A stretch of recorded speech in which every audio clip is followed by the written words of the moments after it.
Hi friends, जय भारत, जय Hindustan. I am Mayank Rajesh and you are watching Info and Study. Friends, we are into a very important topic, and that is the Mauryan period. Basically, in the last video, we have finished our intro class. In this class, we are going to talk about the sources of the Mauryans, the sources of the Mauryan dynasty. Okay. और इन sources यानी स्रोतों की बात आज हम करने वाले हैं। हमने पहले ही एक इंट्रो क्लास खत्म किया है दोस्तों, और देखिए कि हमने बात की थी कि हम जब नेक्स्ट वीडियो शुरू करेंगे तो हम सोर्सेज पे बात करेंगे। और किस सोर्सेज पे बात करेंगे? मेगास्थनीज के इंडिका पे बात करेंगे और अर्थशास्त्र के कौटिल्य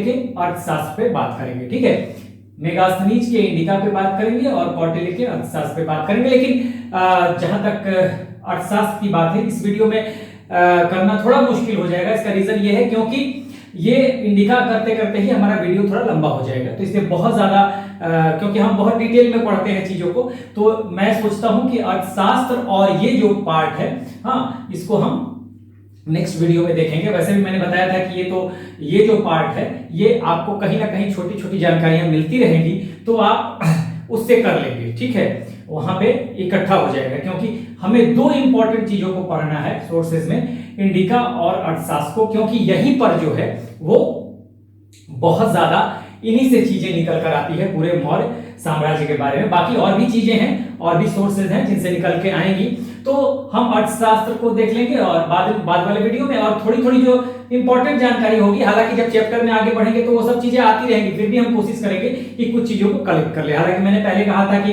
वो आती रहेंगी और हम उसको कलेक्ट करते रहेंगे, लेकिन एक जगह भी थोड़ी जो इंपॉर्टेंट चीजें हैं वो मैं करा दूंगा। ठीक है, तो हमने जो बात की थी पिछली बार, तो देखिए हमें जो जो चीजें कवर करनी थी, आज का हमारा टॉपिक तो इंडिका है ही। ठीक है, कि जो मौर्यन डायनेस्टी है, मौर्यन डायनेस्टी में हमें चीजें क्या क्या कवर करनी है, एक बार हम लिंक हो लेते हैं इस चैप्टर से। ठीक है, हालांकि पूरा डिटेल मैंने नहीं लिखा है, पूरे डिटेल के लिए जो इंट्रो क्लास है उसको एक बार जरूर देखिए, ताकि आपका कॉन्सेप्ट जो है बेटर हो सके। फिर भी मैं कोशिश करता हूं कि इस वीडियो से भी आप अपने आप को लिंक कर सके पिछले वाले पार्ट से, लेकिन उतना डिटेल में नहीं जा पाऊंगा। देखिए, हमें जो टॉपिक कवर करने हैं, सोर्सेज यानी कि स्रोतों को कवर करने हैं, पॉलिटी को कवर करना है, और पॉलिटी वाले पार्ट में हमें जो मौर्य डायनेस्टी के जो डिफरेंट रूलर्स हैं, आपको जो खास करके आपको चंद्रगुप्त मौर्य जो कि संस्थापक हैं, उसके बाद उनके बेटे बिंदुसार और उसके बाद अशोक, इनको हमें डिटेल में पढ़ना है। ठीक है, तो इनको हमें देखना है। उसके बाद प्रशासन सबसे ज्यादा इंपॉर्टेंट है, मैंने बताया था बहुत बड़ा पार्ट है प्रशासन, और प्रशासन में ही आप इंडिका और अर्थशास्त्र की भूमिका को देख पाएंगे, क्योंकि कितनी बड़ी भूमिका, अभी तो हम पढ़ ही रहे हैं, लेकिन आगे भी आपको बहुत सारी चीजें मिलेंगी, तो इन दोनों से बहुत सारी चीजें निकल के आने वाली है। ठीक है, तो एडमिन देखना है। उसके बाद सोसाइटी, इकोनॉमी यानी अर्थव्यवस्था, समाज, अर्थव्यवस्था, समाज के साथ ही अगर जरूरत पड़ेगी तो हमें लगेगा तो थोड़ा बहुत वो धार्मिक और धर्म और कल्चर को देख लेंगे वहीं पे। ठीक है, इकोनॉमी और डाउनफॉल, ठीक है, ये पतन, ठीक है, डाउनफॉल का मतलब पतन, ये हमें सारे पॉइंट्स कवर करने हैं। कुछ और निकल के आता है तो हम बीच में छूटेगा कुछ भी नहीं आपका, उसको देखते रहेंगे। ठीक है, अब देखिए मैंने ये बताया था कि ये जो तीन पोर्शन है, यहाँ आपको 80 to 90% मेहनत करनी है, क्योंकि यहाँ से ज्यादा सवाल आता है। ठीक है, ज्यादा सवाल बनता है, खासकर आप देखिए तो इन्हीं से सवाल ही बनते हैं, कहीं छिटपुट कभी आ जाए तो इनसे आते हैं। ठीक है ना, थोड़ा सा इकोनॉमी इसमें देखना पड़ेगा थोड़ा बहुत, लेकिन आपको इससे कम आएगा। यहाँ 10 से 20% मेहनत करनी है आपको, यहाँ बहुत ज्यादा करनी है। ठीक है, तो हमने जो बात की थी, देखिए ये सोर्सेज की बात की थी। ठीक है, यहाँ पे मैंने बता ही दिया कि ये पॉइंट कवर करने हैं, आगे हम देखेंगे।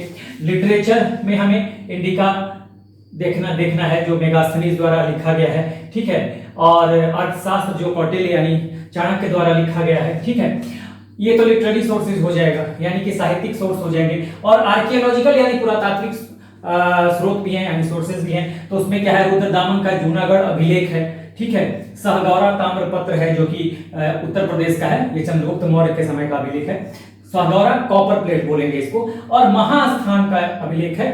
ठीक है, तो महास्थान का अभिलेख जो है ये है बोगरा डिस्ट्रिक्ट बांग्लादेश का। ठीक है, और उसके बाद हम अशोक का इंस्क्रिप्शन देखेंगे। अशोक के अभिलेखों में आपको शिलालेख मिलेगा, स्तंभ लेख यानी कि रॉक एडिक्ट मिलेगा, पिलर एडिक्ट मिलेगा और उसके बाद केव एडिक्ट मिलेंगे। हाँ, यानी कि रॉक इंस्क्रिप्शन मिलेगा, पिलर इंस्क्रिप्शन मिलेगा और केव इंस्क्रिप्शन मिलेगा, जिसको गुहा लेख या गुफा लेख भी कहते हैं। ठीक है, केव का मतलब गुहा हिंदी में या गुफा जो भी कहें, तो ये हम देखेंगे। लेकिन अभी पहला हमारा काम है कि हम लिटरेरी सोर्सेज को खत्म करेंगे। ठीक है, अब लिटरेरी सोर्सेज में जो है इंडिका को तो हम पढ़ेंगे ही। ठीक है, मेगास्थनीज का इंडिका है और यहाँ पर देखिए जो चर्चाएं होंगी, जो मेगास्थनीज ने पाटलिपुत्र के बारे में कुछ कहा है। हाँ, पाटलिपुत्र के जो नगर है, जो सिटी है, उसके प्रशासन यानी एडमिनिस्ट्रेशन के बारे में उसने बताया है। डिफेंस के बारे में बताया। एडमिनिस्ट्रेशन में आपको डिफेंस और जनरल एडमिनिस्ट्रेशन दोनों आप रख लीजिए। एडमिनिस्ट्रेशन और डिफेंस के बारे में बताया है इसने कुछ, तो इसी में जोड़ लेंगे। और कुछ कंट्रोवर्शियल बातें भी कही हैं, तो इन तीनों पॉइंट पे हम देखेंगे आज। ठीक है, कि क्या क्या कही है मेगास्थनीज ने, कुछ और बातें होंगी तो वो भी देखेंगे। ठीक है, और अर्थशास्त्र जो कौटिल्य का है, उसमें सप्तांग सिद्धांत है, वो बाद में हमें देखना है नेक्स्ट वीडियो में। और ये मैंने कहा था बुद्धिस्ट टेक्स्ट है, ये भी सोर्स है, लिटरेरी सोर्सेज है, जिसमें दीपवंश, महावंश, दिव्यदान, ये इन सब की चर्चा की थी। जैन टेक्स्ट की चर्चा की थी, यानी जैन ग्रंथों की चर्चा की थी। पुराणों में इनकी जीनियालॉजी है मौर्यों की, यानी पुराणों में क्या होता है, पुराने पौराणिक मतलब पुराणों में होता है कि पुराने जो राजा महाराजा हैं, जो डायनेस्टीज हैं, उनकी वंशावली भी दी होती है। ठीक है, तो इसमें पुराणों में इनकी भी, मौर्यंस की भी वंशावली है, एक तरह से जीनियालॉजी कहते हैं। ठीक है, तो जीनियालॉजिकल रिकॉर्ड उसको कह सकते हैं, वो है यहाँ पर। ठीक है, उसके बाद ग्रीक एंड रोमन राइटर्स हैं, जैसे जस्टिन, एरियन, एपियानस। ठीक है, उसके बाद आपको प्लिनी जो कि रोमन है। ठीक है, तो इन्होंने भी कुछ कुछ कहा है, तो ये तो आते रहेंगे बीच बीच में, इनके स्टेटमेंट आते रहेंगे। ठीक है, और अदर बुक्स जैसे है, अदर बुक्स में आपको मैंने पिछली बार लिखा था सारा। मुद्राक्षस है विशाखा दत्त का।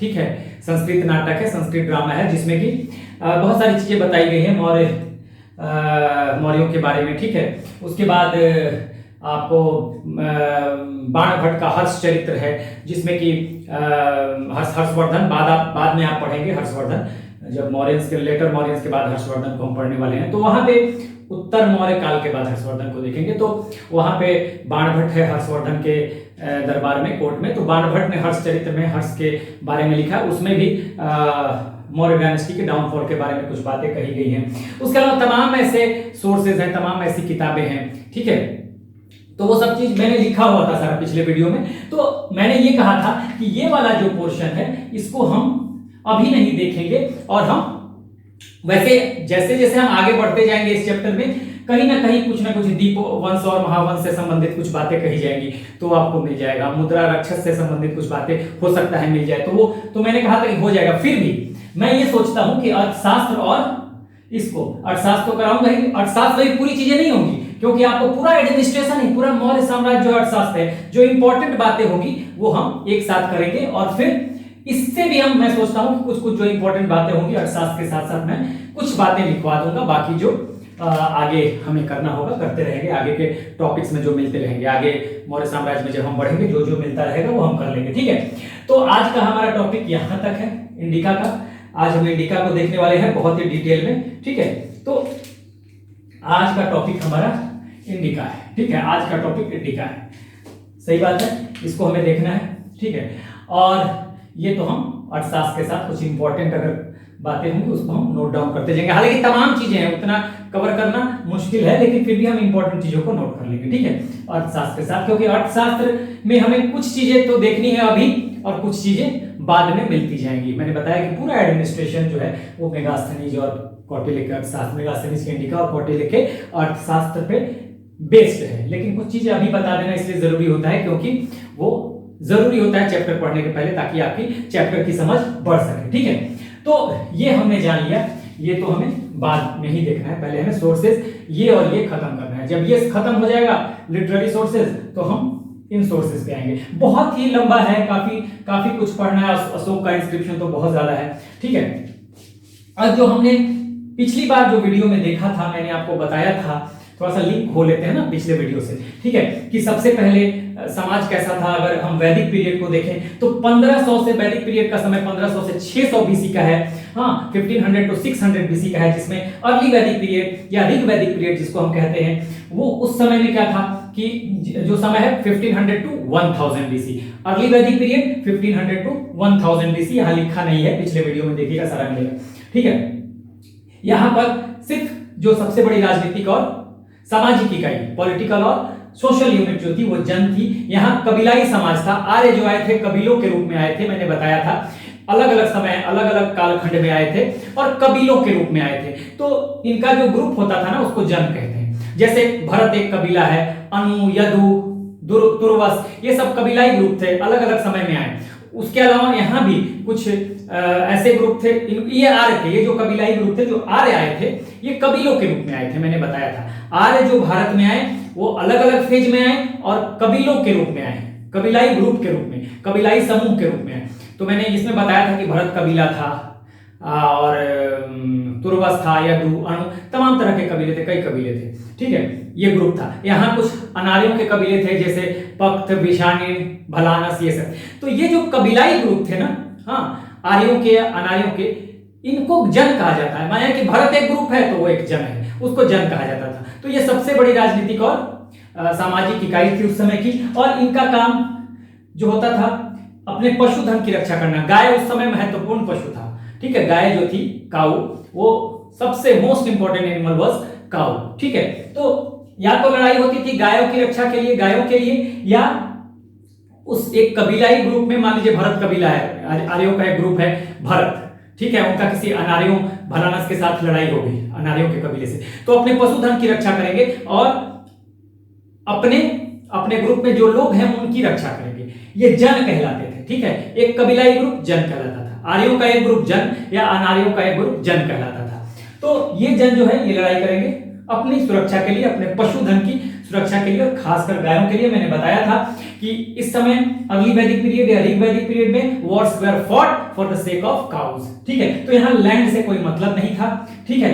आगे जब बढ़ते हैं हम लेटर वैदिक पीरियड में, यानी लेटर वैदिक पीरियड का समय 1000 टू 600 बीसी, मैंने बताया 1500 से 600 बीसी का समय, 1500 टू 600 बीसी तक का समय, 1500 से 600 ईसा पूर्व तक का समय जो है वो वैदिक पीरियड का है, जिसमें 1500 से 1000 बीसी तक का अर्ली वैदिक पीरियड का समय है, जो जिसमें हम जन की बात कर रहे हैं। फिर अगला पीरियड आएगा 1000 से 600 बीसी, ठीक है, 1500 से 1000 ऋग वैदिक या अर्ली वैदिक पीरियड, फिर 1000 से 600 बीसी लेटर वैदिक पीरियड। और यहां जनपद का कॉन्सेप्ट उभर कर आएगा, जन और जन मिलेंगे और जनपद बन जाएगा, ठीक है।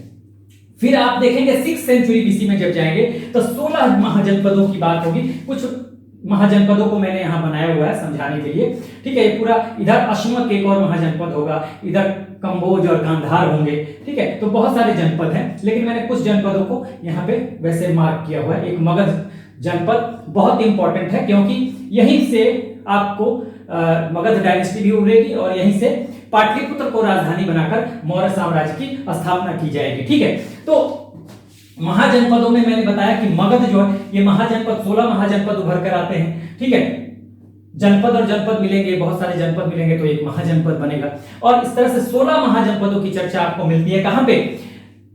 अंगुत्तर निकाय जो बौद्ध टेक्स्ट है और भगवती सूत्र जो जैन टेक्स्ट है। नोट कीजिएगा, पहले भी मैंने लिखाया हुआ है अंगुत्तर निकाय, ठीक है, बौद्ध टेक्स्ट है।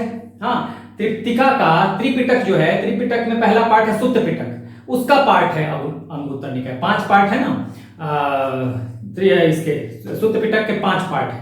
दीर्घ निकाय, हाँ, मध्यम निकाय, अंगुत्तर निकाय, संयुक्त निकाय, खुद्दक निकाय। तो उसमें अंगुत्तर निकाय में महाजनपदों की चर्चा है, 16 महाजनपदों की, और एक जैन टेक्स्ट है भगवती सूत्र जहां महाजनपदों की चर्चा है। तो ये सोर्सेज है महाजनपदों के, ठीक है। तो 16 महाजनपदों में से कुछ शक्तिशाली महाजनपद हैं, जैसे देखिए यहाँ पर कौशल महाजनपद है, फिर यहाँ पे वज्जी है, फिर यहाँ पे अवंती है, सबको मैंने लिखा नहीं है, ठीक है। यहाँ पे वत्स है, वत्स, यहाँ पे काशी है, यहाँ पे मगध है, देखिए सबसे इंपॉर्टेंट मगध, और फिर अंग, ठीक है। तो ये महाजनपद जो है इसमें इन सबसे जब आपस में लड़ाई होगी, वॉर होगा, हाँ, स्ट्रगल करेंगे, हाँ, तो इसमें मगध उभर के आएगा। मैंने बताया था मगध उभर के आएगा। और इस तरह से मगध का क्या होगा, यहाँ बहुत सारे, जैसे देखिए 16 महाजनपदों में सारे तो उतने शक्तिशाली नहीं होंगे, कुछ शक्तिशाली होंगे, तो 4-5 शक्तिशाली बहुत ज्यादा थे, जैसे मगध हो गया, अवंती हो गया, ठीक है, वत्स हो गया, अंग हो गया, आपको कौशल हो गया, सब कुछ शक्तिशाली महाजनपद थे उत्तर भारत में। दक्षिण भारत में तो सिर्फ एक ही था, अश्मक, ध्यान रखिएगा।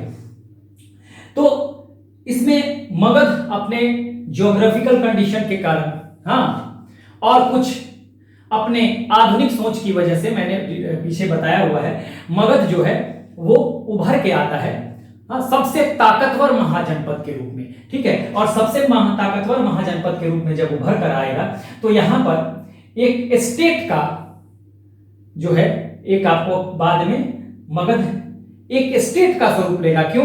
क्योंकि मैंने ये बताया था, देखिए मगध में जो शासक आएंगे, सबसे पहले बृहदत्त था, ठीक है, उसके बाद महाजनपदों के पीरियड के बाद यहां कुछ और डायनेस्टी आएंगी, जैसे हर्यक डायनेस्टी, जिसमें 3 महत्वपूर्ण शासक, बिंबिसार, ठीक है, उसका बेटा अजातशत्रु, उसका बेटा उदयन, और भी शासक है, लेकिन ये 3 महत्वपूर्ण है, ठीक है। उसके बाद मैंने पिछले वीडियो में, इंट्रो वीडियो में सारा लिख दिया था, ठीक है, आप जाकर देखेंगे। फिर उसके बाद आएगा हर्यक के बाद शिशुनाग डायनेस्टी, जिसमें 2 शासक महत्वपूर्ण बहुत ज्यादा, शिशुनाग और कालाशोक, ठीक है। और सबसे उसके बाद सबसे अंत में आता है कौन, वहां पे आता है, मतलब मौर्य साम्राज्य के पहले वहां पे आता है उभर के नंद डायनेस्टी, बहुत ही महान डायनेस्टी, जिसके संस्थापक महानंदनी, उसके बाद महापद्मनंद, ठीक है, वो आएंगे जिन्होंने कलिंग जीता था, ठीक है, कलिंग जीता था, अभी हम चर्चा भी करेंगे उसकी, कलिंग जीता था। और उसके बाद कलिंग यानी कि उड़ीसा, ठीक है। और उसके बाद घनानंद, जिसके समय 326 बीसी यानी कि 326 बीसी में 326 ईसा पूर्व में सिकंदर का आक्रमण होता है, लेकिन सिकंदर देखिए ये ब्यास नदी है, ब्यास नदी को पार नहीं कर पाता, ठीक है। यहां तक सतलज नदी तक नंद साम्राज्य है, घनानंद का साम्राज्य है, ठीक है। तो ये मगध में तमाम तरह की डायनेस्टीज आएंगी, और यहीं पे जो घनानंद नंद शासक होगा, लास्ट अंतिम नंद शासक घनानंद, उसको चंद्रगुप्त मौर्य हराएंगे। और फिर चंद्रगुप्त मौर्य उनको हराने के बाद यहीं पर पाटलिपुत्र को राजधानी बनाकर एक अलग डायनेस्टी मौर्य वंश की शुरुआत होगी, और धीरे धीरे यही मौर्य वंश अंपायर का रूप ले लेगा, यानी साम्राज्य का रूप ले लेगा। तो मैंने बताया था कि सबसे पहले अगर भारत में साम्राज्य की अवधारणा अगर देखने को मिली तो वो मौर्यन डायनेस्टी के समय ही मिली। कई जन मिले तो जनपद बन गया, कई जनपद मिले तो एक महाजनपद हो गया, 16 महाजनपद उभर के आते हैं, उसमें मगध सबसे ताकतवर महाजनपद के रूप में उभर कर आता है, क्योंकि मगध ने देखिए यहां पे मगध ने काशी को अपने में मिलाया, हाँ, देखिए यहां पर मगध ने यहाँ पे काशी को मिला लिया, देखिए सबसे पहले काशी को मिलाएगा, कौशल के पास था काशी, ठीक है। फिर उसके बाद अंग आ जाएगा मगध के पास, ठीक है। अंग के बाद आपको ये वज्जी और ये वज्जी आ जाएगा, वज्जी 8 राज्यों का संघ था, ठीक है। कौशल आ जाएगा, ठीक है। उसके बाद ये सारे आ जाएंगे, आपको बाद में अवंती और ये वत्स और अवंती भी आ जाएंगे। तो मगध कई महाजनपदों को अपने में मिला लेगा। तो एक तरह से मगध जो है ये स्टेट के स्वरूप में आ जाएगा। जब कई महाजनपद मिलेंगे तो स्टेट बनेगा, राज्य बनेगा। लेकिन अभी भी आप देखिए, अब मगध तो सबसे यहां पर स्ट्रॉन्ग था, लेकिन देखिए जो स्ट्रॉन्ग होता है उसके बाद धीरे धीरे जो नॉर्थ इंडिया के जो महाजनपद होंगे ना, वो ऑटोमेटिक अधीनता धीरे धीरे स्वीकार करने लगेंगे, ठीक है ना, क्योंकि ये स्ट्रॉन्ग है मगध, और सारी चीज अवंती भी मिल गया, वत्स भी मिल गया, वज्जी भी मिल गया, तो नेचुरली अब आप बड़े हो गए। तो बड़ों की ताकत सभी मानते हैं, नहीं तो बड़ों की ताकत सभी मानते हैं। तो इसलिए अब नॉर्थ इंडिया में लगभग नंद वंश की एक तुति बोलने लगेगी, ठीक है ना। तो अब यही से देखिए ये कॉन्सेप्ट आया किसका, स्टेट का। और फिर यहीं पे मैंने बताया कि आखिरी नंद शासक घनानंद को कौन हराएगा, चंद्रगुप्त मौर्य। और यही मगध में पाटलिपुत्र को राजधानी बनाकर एक साम्राज्य की स्थापना की जाएगी, ठीक है। एक साम्राज्य नहीं, अभी तो ये आप इसको साम्राज्य नहीं कह सकते, अभी तो छोटा ही है। साम्राज्य का स्वरूप मैंने बताया था कि साम्राज्य एक बार नहीं बनता, इसका स्वरूप धीरे धीरे बदलता है, धीरे धीरे ये बड़ा होता है, छोटे स्टेट से बड़े स्टेट में आता है। तो पहले स्टेट में आता है, कई महाजनपदों के मिलने से ये स्टेट बनता है और धीरे धीरे ये साम्राज्य का रूप लेने लगेगा और धीरे धीरे पूरा भारत लगभग, मैं अभी एक बार फिर दिखा देता हूं, ये मौर्यस के कंट्रोल में आ जाएगा। तो मैंने यहां तक सारा बता दिया था। अब देखिए यहां पर जो था, मैंने बताया कि कई महाजनपद मिले और स्टेट का कॉन्सेप्ट आ गया।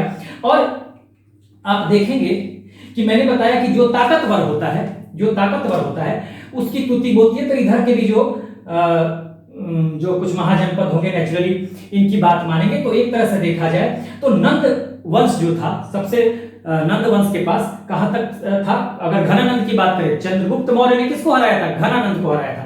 तो घनानंद के समय अगर देखा जाए तो ये पूरा देखिए सतलज के पास का, ये सतलज के पास का, ये सतलज जो है ना, ये सतलज नदी सबसे लास्ट में देखिए इंडस बनाया हुआ है। इंडस के बाद झेलम, ठीक है, झेलम के बाद आपको चेनाब के बाद रावी, और रावी के बाद ये व्यास और व्यास के बाद ये सतलज। इसी व्यास नदी को कौन पार नहीं कर पाता है?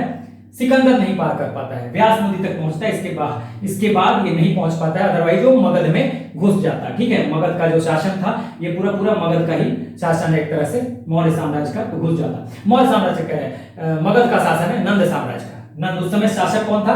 घनानंद, नंदों का साम्राज्य था। तो ये जो नंदों का साम्राज्य था देखिए सतलज नदी तक फैला हुआ था। ये पूरा मैंने पिछली बार भी बताया था, देखिए ये पूरा ये, हाँ ठीक, इधर भी कुछ था, ये असम तक इधर था, ठीक है, ये पूरा ये नंद साम्राज्य लगभग, तो मैंने बता दिया था ये। ठीक है, अब देखिए इसमें समझने वाली बात ये है कि ये पूरा नंद साम्राज्य है, देखिए ये पूरा यहां तक, ठीक है, सतलज के इधर तक।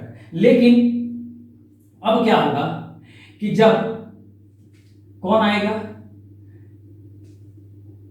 जब जीता होगा चंद्रगुप्त मौर्य, तो इसी क्षेत्र को जीता होगा चंद्रगुप्त मौर्य ने। हाँ, नंदों के पास तो यही तक है, नंद यही तक हैं, ठीक है ना। ये जो ग्रीन वाला आपको पार्ट दिख रहा है ये सतलज के, ये मैं लिख देता हूं यहां पर, देखिए बार बार लिंक बनाने के लिए चीजों को समझाना पड़ता है। ये सतलज नदी है, ठीक है, तो ये पूरा नंदों के पास था। तो चंद्रगुप्त मौर्य उतने ही एरिया को तो ले पाएगा जो नंद साम्राज्य के पास होगा, यानी जो घनानंद के पास होगा, तो घनानंद के पास यहां तक का क्षेत्र था, ठीक है। तो इसे चंद्रगुप्त मौर्य पहले जीतता है। जीतने के बाद जब ये विस्तार करेगा, तो मैंने बताया था कि सेल्यूकस निकेटर, ठीक है, सेल्यूकस निकेटर, मेगास्थनीज जो है सेल्यूकस निकेटर का ही जनरल था जो चंद्रगुप्त मौर्य के दरबार में आया था। तो पहले एक लड़ाई होती है उसकी, जिसकी चर्चा हम बाद में करेंगे, और उस लड़ाई में चंद्रगुप्त मौर्य जीतता है और एक संधि हो जाती है, एक ट्रीटी हो जाती है दोनों के बीच, ठीक है। उस ट्रीटी के तहत कुछ अफगानिस्तान का क्षेत्र जो है और कुछ इधर का क्षेत्र जो है बलूचिस्तान का क्षेत्र, देखिए बलूचिस्तान का क्षेत्र या अफगानिस्तान का क्षेत्र पूरा आ जाएगा। अब देखिए विस्तार कर लेगा कौन?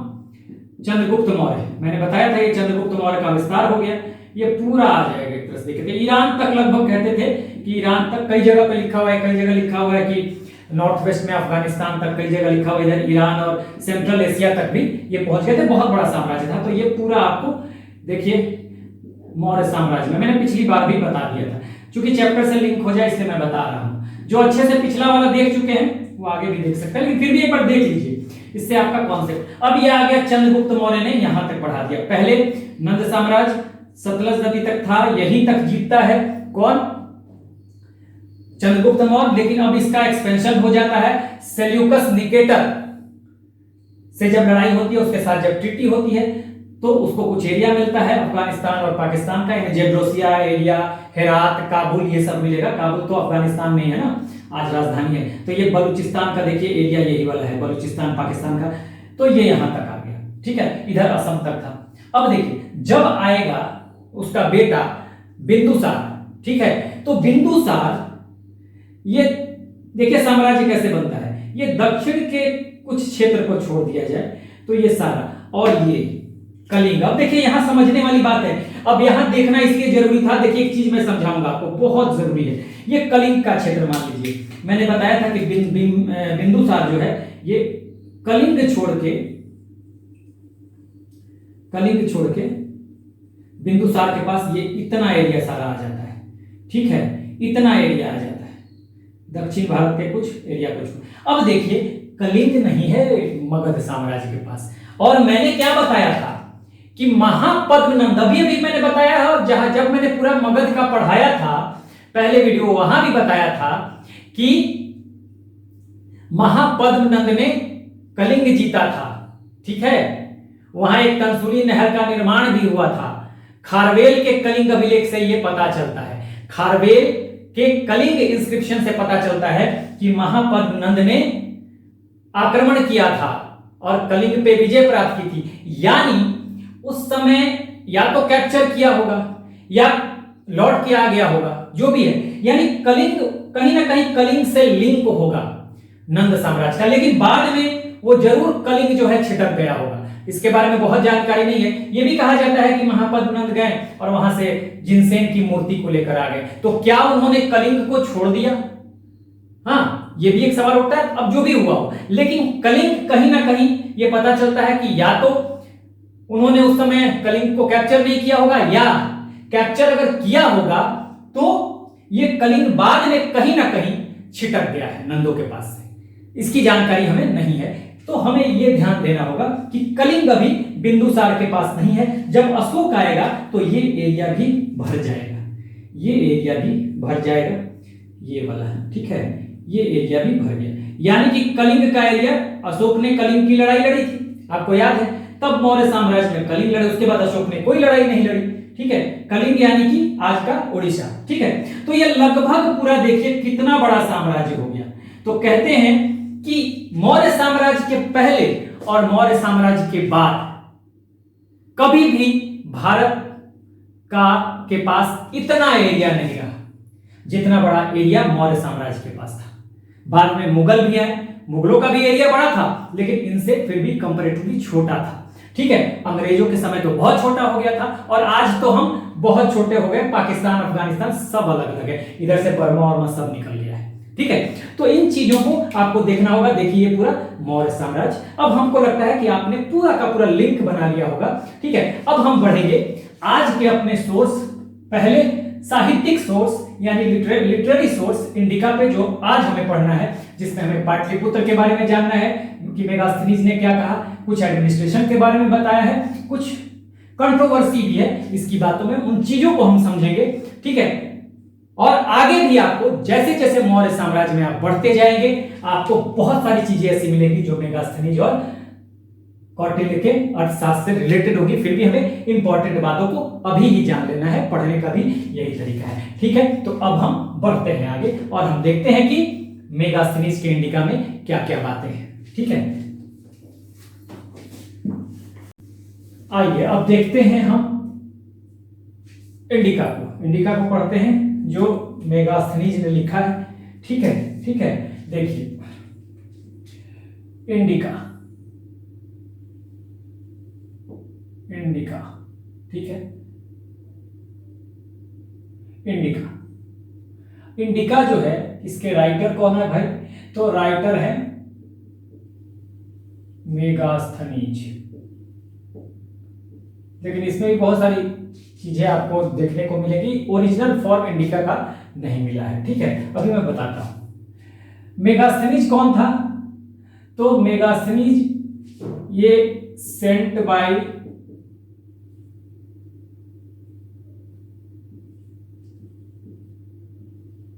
सेल्यूकस निकेटर, ठीक है, और जनरल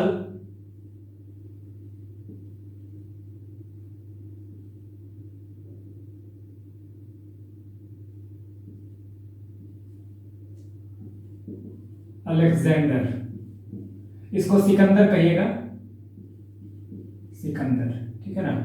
सिकंदर का जनरल था कौन? सेल्यूकस निकेटर, और इसी ने भेजा था मेगास्थनीज को कहां पे? टू द कोर्ट ऑफ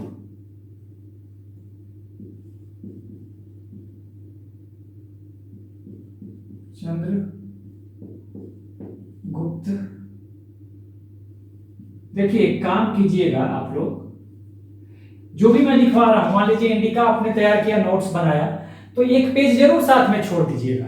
इसका रीजन ये है कि बाद में कुछ ऐसा इंफॉर्मेशन हो, आप पढ़े या मैं कुछ पढ़ाऊं, तो वहां पे तो लिखेंगे ही, साथ साथ आप एक जगह उसको नोट डाउन कर लेंगे।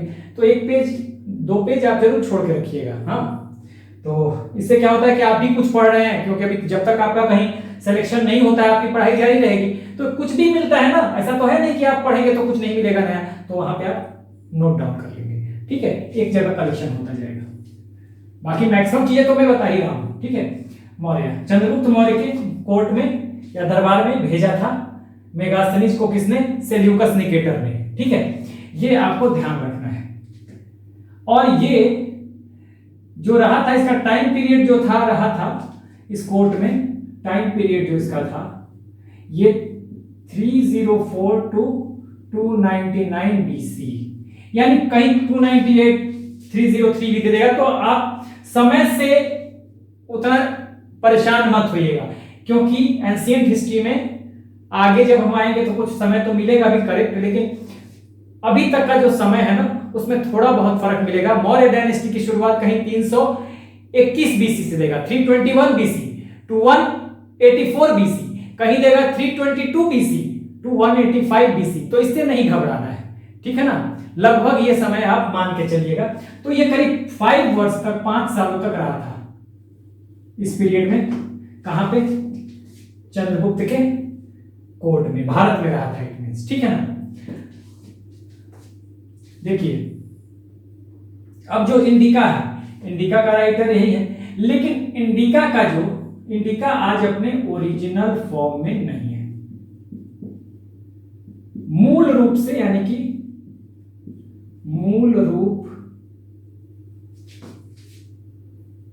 मैं ऐसे लिख देता हूं, ये तो मैंने मेगास्थनीज के बारे में बताया, इंडिका के बारे में not available in its original form, अपने ओरिजिनल फॉर्म में ये अवेलेबल नहीं है, मूल रूप में उपलब्ध नहीं है। ये इंपॉर्टेंट बात है तो मेगास्थनीज का लिखा हुआ, लेकिन ये मूल रूप से उपलब्ध नहीं है। ओरिजिनली ये जो था इंडिका, वो उस तरह से ओरिजिनल इसकी किताब जो है वो अवेलेबल नहीं है आज। ठीक है, अब देखिए, तो कैसे जानकारी ये सब मिली जो भी इसमें बताया जाएगा इंडिका में? ओरिजिनल तो फॉर्म है नहीं। देखिए, हुआ क्या है कि कुछ राइटर हैं, ठीक है ना, कुछ राइटर हैं, ग्रीक राइटर है और रोमन राइटर्स है, बाद के, कुछ पहले के भी कुछ बाद के भी। ठीक है, तो उन्होंने क्या किया है, देखिए, अब कुछ राइटर्स हैं,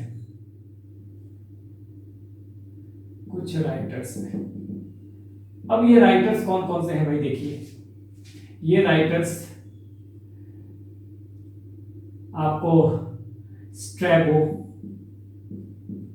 ठीक है,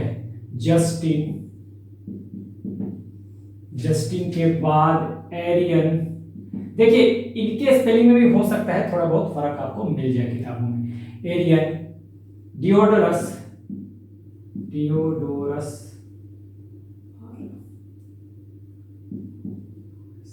प्लूटार्क,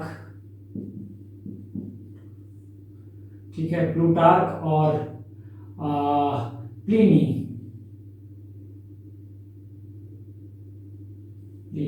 ठीक है, प्लिनी, ठीक है।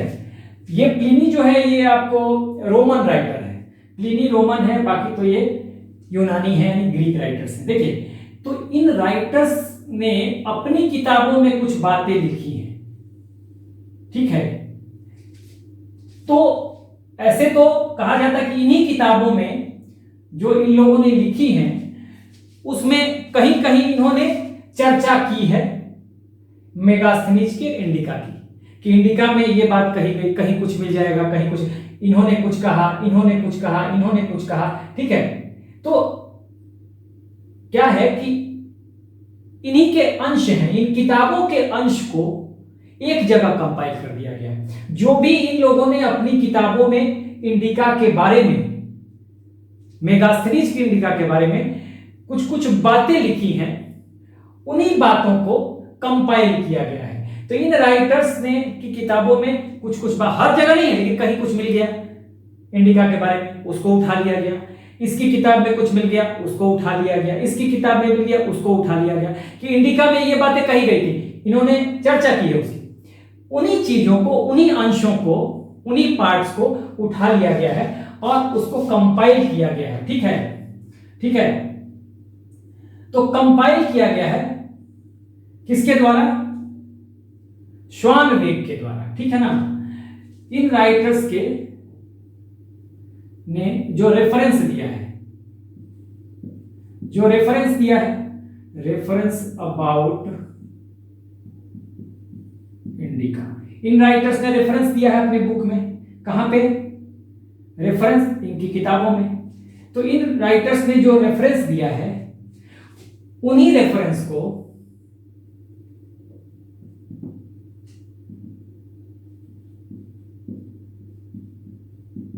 compiled by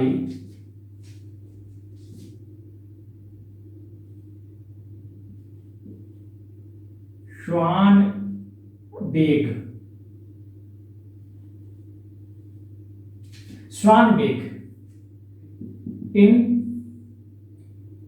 1846 AD। देखिए 1846 AD में इन राइटरों की किताब में जो जो रेफरेंस है, रेफरेंस अबाउट इंडिका, ठीक है ना, उसी को कंपाइल किया गया है श्वानबेक के द्वारा। देखिए ध्यान रखिए, कहीं कहीं शानबेक भी लिखेगा। देखिए ये भी मैं लिख देता हूं, कहीं कहीं आपको इसको शानबेक लिखा हुआ भी मिलेगा ऐसे। तो लगभग नाम एक ही है।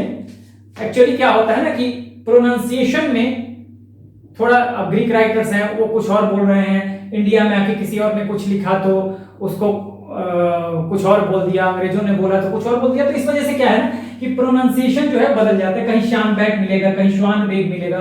ठीक है, श्वानबेक। ठीक है, बी को की जगह बी भी मिल सकता है, इसलिए ध्यान रखिएगा। इन 1846 एडी में, तो 1846 एडी में श्वानबेक ने या शानबेक ने कुछ रेफरेंस जो इनकी किताबों में है इंडिका के बारे में, उसको एक जगह कंपाइल कर दिया। उन्हीं से सारी जानकारी मिलती है कि इंडिका में मेगास्थनीज ने क्या कहा है। लेकिन मेगास्थनीज की ओरिजिनल यानी मूल इंडिका जो है वो अवेलेबल नहीं है। ठीक है, इस बात को ध्यान में रखिएगा। ठीक है, फिर अंग्रेजी में भी इसका मैकरेंडल ने किया है ट्रांसलेशन, ये भी लिख लीजिए कि मैकरेंडल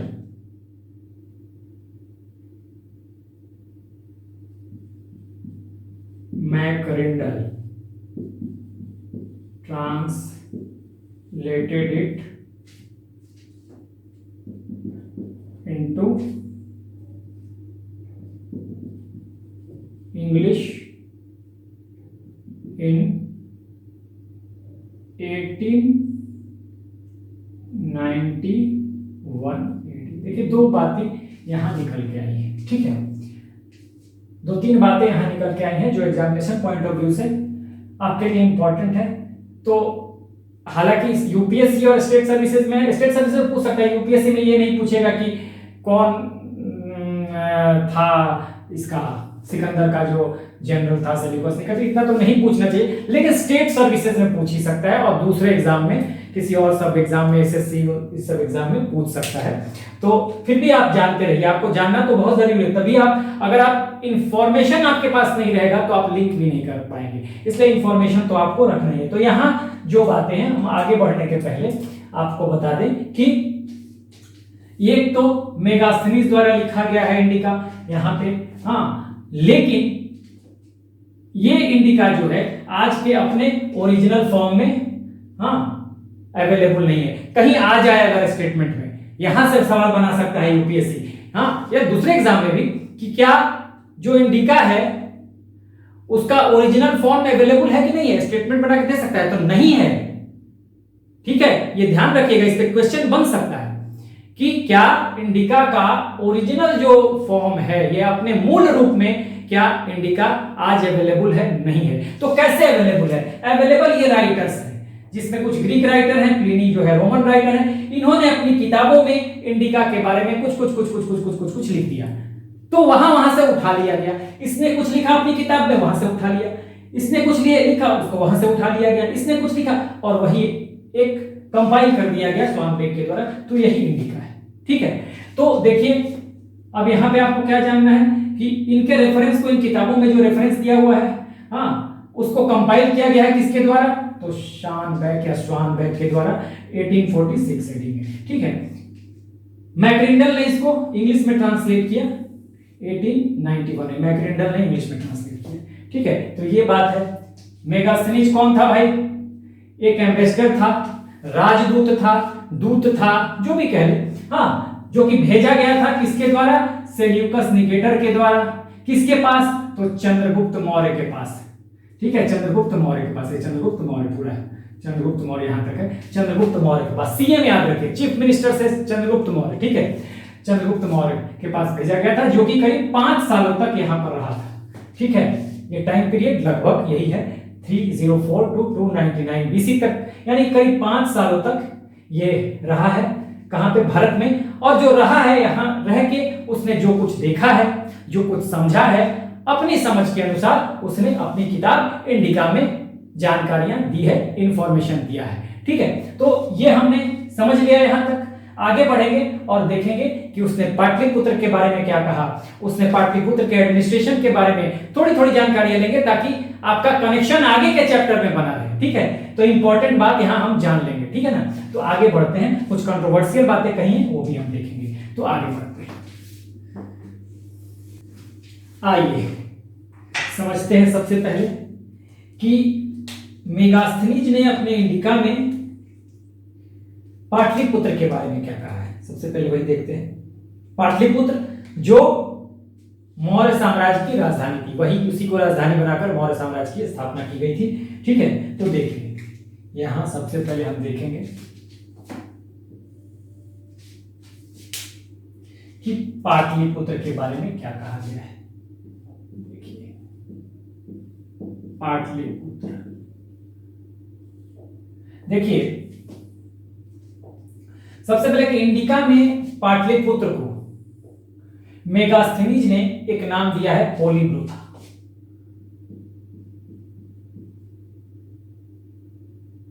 पोलीब्रोथा,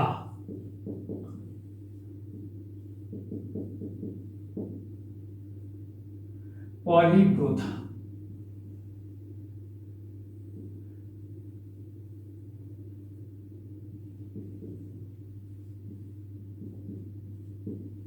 पोलीब्रोथा, ये आपके लिए इंपॉर्टेंट बात हो गई कि पाटलिपुत्र को मेगास्थनीज ने इंडिका में क्या कहा है, पोलीब्रोथा। ये ध्यान रखिएगा। अब देखिए मेगास्थनीज ने बताया, अगर देखें तो देखिए ये समझिएगा,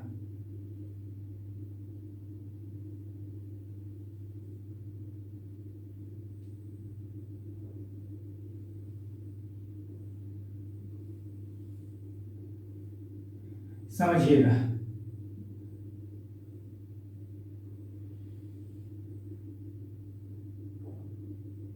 ये गंगा नदी और ये सोन नदी, ठीक है ना, ये सोन नदी, ठीक है ना। तो उसने क्या कहा कि ये गंगा नदी बह रही है, ये सोन नदी बह रही है, ठीक है, ये सोन नदी। तो उसने यही कहा है कि पाटलिपुत्र जो है, देखिए ये गंगा,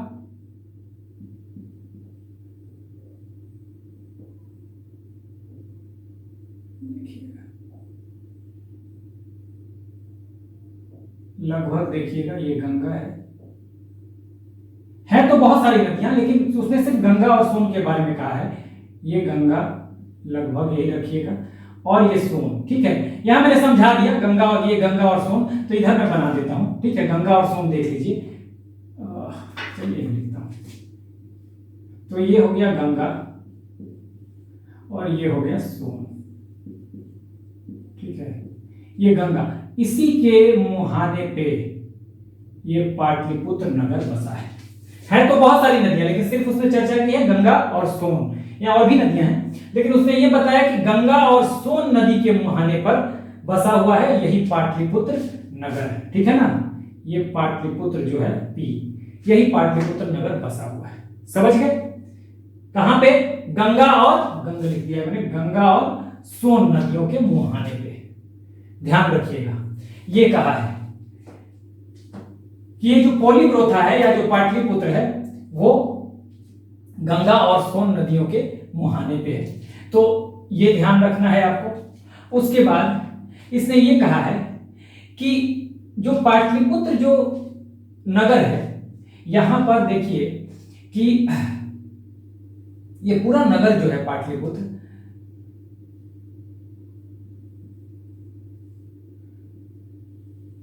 देखिए ये नगर है, उसने कहा ये नगर है जो कि 16 किलोमीटर, ऐसे कर लीजिए,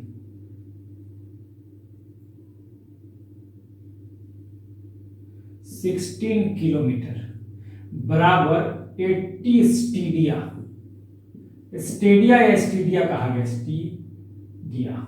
ठीक है, 16 किलोमीटर लंबा है और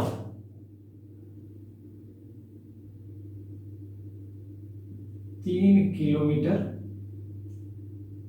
चौड़ा है। ठीक है ना, लेंथ जो है 16 किलोमीटर का है और ब्रेथ जो है, इसकी चौड़ाई जो है 3 किलोमीटर की है, यानी कि ये 15 स्टीडिया है, यानी कि एक स्टीडिया बराबर 5 किलोमीटर का है। देख लीजिए, एक स्टीडिया जो है ये 5 किलोमीटर का है। ठीक है,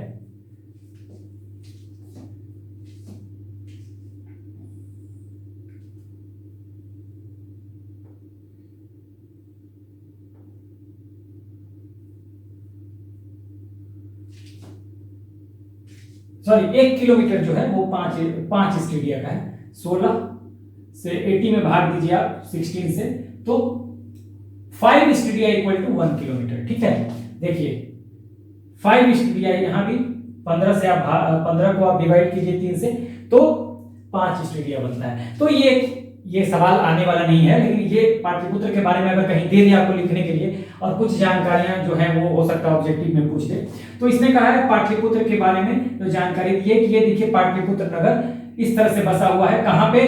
देखिए गंगा और सोन नदी के मुहाने पर, जिसकी लंबाई 16 किलोमीटर यानी 80 स्टीडिया है और चौड़ाई 3 किलोमीटर यानी कि 15 स्टीडिया है। ठीक है, तो ये अब ये जो है इस कहता है कि इसके बाहर, ये बाहर से चारों तरफ से एक खाई बनी हुई है, ये खाई। ठीक है ना, अब इस खाई को बराबर करना पड़ेगा। देखिए ये मैं इसको अंदर लिख देता हूं, देखिए चलिए 3 किलोमीटर अंदर 15।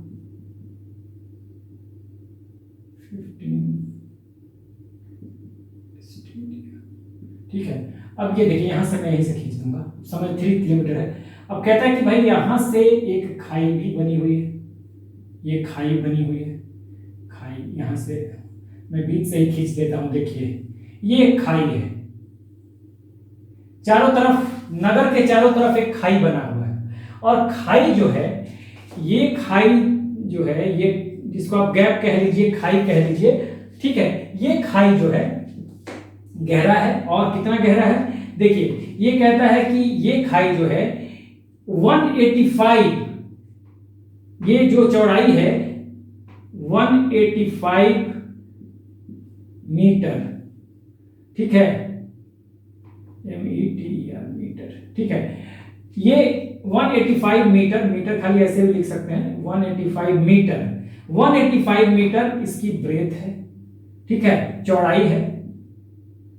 ठीक है, ब्रेथ है, ब्रेथ है।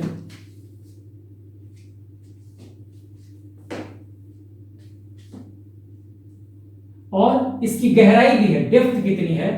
तो 30 हैंड, 30 हाथ, 30 हाथ यानी कि हाथ को हैंड कहेंगे, 30 हाथ के बराबर, हैंड के बराबर इसकी डेप्थ है। ठीक है ना, गहरी, गहरी यानी कि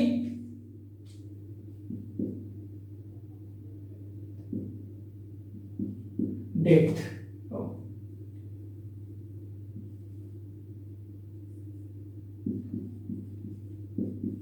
इसकी डेप्थ जो है यानी कि गहराई, ठीक है ना, गहराई और ये चौड़ाई 185 मीटर। ये जो खाई बनी हुई है, हाँ, ये 185 मीटर चौड़ी है चारों तरफ से, और 30 हाथ यानी हैंड, अगर 10 हाथ दे दे तो उतनी गहरी है नीचे की तरफ, यानी कोई आएगा तो इसमें नीचे गिर जाएगा। ये सुरक्षा के लिए बनाया गया है, ठीक है ना, तो ये ध्यान दीजिएगा। उसके बाद देखिए, ये पूरा जो नगर है खाई के बाद ये 4 दीवारी से घिरा हुआ है, ये 4 वॉल्स है, ठीक है। ये तो आपको ये खाई हो गया चारों तरफ से, ये 4 वॉल्स, 4 दीवारी, हाँ, ये 4 दीवारी से यानी कि ये 4 दीवारी है, 4 दीवारी से घिरा हुआ है पूरा नगर चारों तरफ से। कहते थे कि इसमें छेद भी बना हुआ है ताकि वो तीर चलाया जा सके, ठीक है। 4 वॉल्स है, 4 दीवारी। इसको कहा गया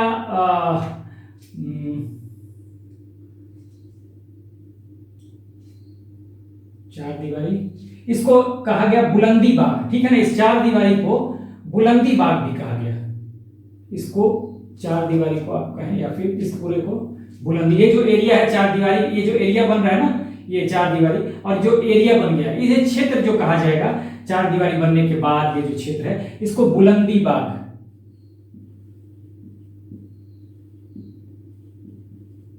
बाग,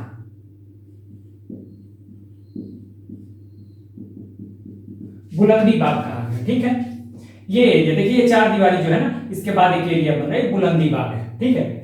एक तरह से 4 दीवारी को भी बुलंदी बाग ही कहा जाता है, लेकिन 4 दीवारी को हम बुलंदी बाग नहीं कह सकते। ये बीच का जो एरिया है ना, यही बुलंदी बाग है, ठीक है ना। तो ये आपको ध्यान रखना है। अच्छा, एक चीज और उसने कहा था कि ये जो पाटलिपुत्र है, ये जो पाटलिपुत्र, यही लिख देता हूं, पाटलिपुत्र, ये जो पाटलिपुत्र है largest city of east India, यानी कि पूर्वी भारत का सबसे बड़ा नगर। आप हिंदी में लिख लीजिए, पूर्वी भारत का सबसे बड़ा नगर,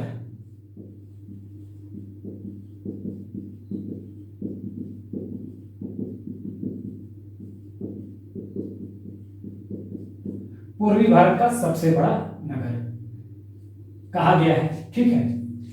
अच्छा, इसके बीच में देखिए नगर हो गया, इसके बीच में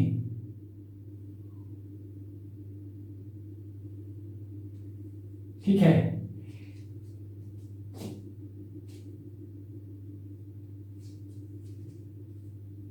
यहीं पे या यहीं पे लिख लीजिए, यहीं बीच में आप ऐसे कर लीजिए, ये जो है यही नगर के बीच में कुम्हरार में, ठीक है, नगर के बीच में कुम्हरार में राजा प्रसाद है जो यहां के शासक हैं। बेसिकली चंद्रगुप्त मौर्य के समय में है तो उन्हीं की बात कर रहा होगा। यहां पाटलिपुत्र का राजा प्रसाद है। राजा प्रसाद का मतलब होता है पैलेस, महल। राजा प्रसाद का मतलब, राजा प्रसाद कहा गया है, हिंदी वाले में लिखा है मिलेगा राजा प्रसाद, तो राजा प्रसाद का मतलब महल, समझ लीजिए, राजा प्रसाद का महल, महल जो कहां पे है, ये महल जो है ये कुम्हरार एक जगह है वहां पे है, कुम्हरार, ठीक है ना, कुम्हरार, कुम्हरार, कुम्हरार में है, ठीक है ना। ये जो महल है ये पाटलिपुत्र के कुम्हरार में है, देखिएगा कुम्हरार, तो यहां पे आपको समझना है कुम्हरार में है, ठीक है। और ये जो महल है, ये जो महल जो है, ये महल, इस महल के बारे में एक चीज और बताया गया है कि ये जो राजा प्रसाद है तो कुम्हरार में है। दूसरी बात ये है कि ये पहली बात में, पहली बात कि ये कुम्हरार में, कुम्हरार में। दूसरी बात,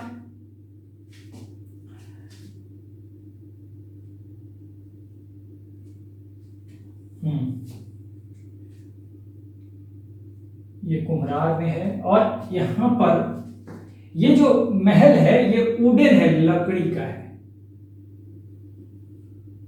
वुडन है। ये जो महल है वुडन है, लकड़ी का है। लेकिन ये कहा गया कि इसने कहा, लेकिन इसने एक्चुअली मेगास्थनीज ने नहीं कहा, ये बात कहा है स्पूनर ने। कहीं अगर आ जाए सेड बाई स्पूनर, ठीक है ना, सेड बाई स्पूनर। तो मेगास्थनीज ने चर्चा की होगी, ये बात हो सकता है कि ये जो वुडन राजमहल की बात है या राजा प्रसाद की बात है, पैलेस जो है, पैलेस, महल मींस पैलेस, तो वो स्पूनर ने ऐसी बात कही थी। हो सकता है कि मेगास्थनीज ने ये बात कही होगी, ठीक है। तो ये बात हो गई कि स्पूनर ने क्या कहा कि वुडन है ये, ठीक है। अच्छा, इसके बारे में ये भी कहा है, इस महल के बारे में देखिए, यहां मैं लिखता हूं कि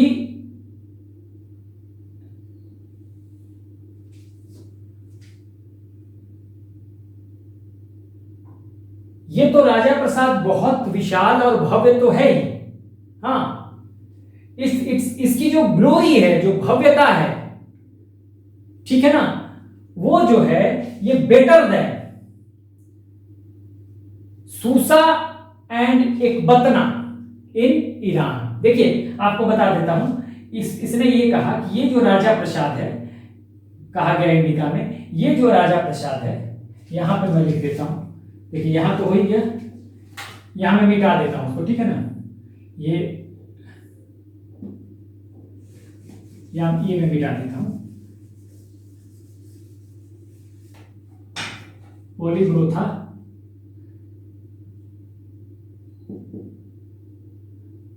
यहां पे मैं ऐसे बना देता हूं, यही पॉलीग्रोथा हो गया, ठीक है, ये गंगा और ये सोन, ठीक है। इसी के मुहाने पे ये पाटलिपुत्र है, पॉलीग्रोथा है, ठीक है। अब देखिए ये जो राजा प्रसाद है, महल है, इसी के बारे में, ये जो महल है, ये ईरान में 2 शहर हैं, सूसा और एक बतना। देखिए स्पेलिंग में आपको फर्क मिल सकता है, बतना, ठीक है, यह है सूसा, यह है एक बतना, ठीक है। ये जो राजा प्रसाद है ये बेटर है, ज्यादा भव्य है, ज्यादा विशाल है, ठीक है ना। किससे, आप ये लिखिए ऐसे,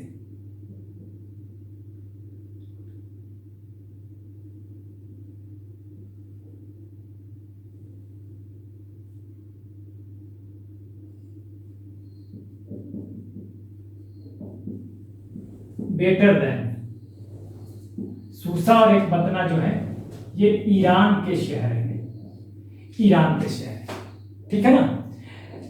तो खाली बेटर देन नहीं है, बेटर देन का मतलब है सूसा और एक बतना जो थे, ये जो ईरान के महल थे, हाँ, सूसा और एक बतना में जो महल थे, ईरान के शहर सूसा और एक बतना में, ये पूरे समझ जाइए फेमस थे। कहां पे, वेस्ट एशिया में, वेस्ट एशिया में बहुत फेमस थे सूसा और एक बतना के महल, ठीक है ना। सूसा और एक बतना के जो महल हैं, सूसा और एक बतना के जो महल है, सूसा और एक बतना ईरान के शहर हैं, वहां पे जो महल है, ठीक है ना, वहां पे जो शहर थे सूसा और एक बतना, वहां के जो महल हैं वो वेस्ट एशिया में सबसे ज्यादा भव्य माने जाते थे, सबसे ज्यादा खूबसूरत माने जाते थे, सबसे ज्यादा प्रसिद्ध थे। लेकिन इनसे भी बेटर है कौन, ये जो राजा प्रसाद है, जो पैलेस है, जो महल है, कहां पे, पाटलिपुत्र में। ये बहुत इंपॉर्टेंट है कि आ सकता है कि किससे बेटर बताया है, किन, कहां के महलों से बेटर बताया है मेगास्थनीज ने पाटलिपुत्र के पैलेस को या राजा प्रसाद को या महल को। तो आंसर आपका सूसा और एकबतना, जो ईरान के उस समय ईरान में होते थे उस समय, सूसा और एकबतना के जो महल थे बहुत प्रसिद्ध थे, हाँ बहुत भव्य थे, बहुत खूबसूरत थे, उनसे भी बेटर है। तो सोचिए इसकी नजर में कितना खूबसूरत होगा, कितना भव्य होगा ये राजा प्रसाद या महल, पैलेस जिसको कहते हैं, समझे। तो ये आपको ध्यान रखना है, वेस्ट एशिया में सबसे ज्यादा प्रसिद्ध थे, ठीक है। तो ये आपको ध्यान देना होगा। कुछ बातें और थी इसमें जो जो कही गई है कि देखिए इसमें कहा जाता था कि यहां पे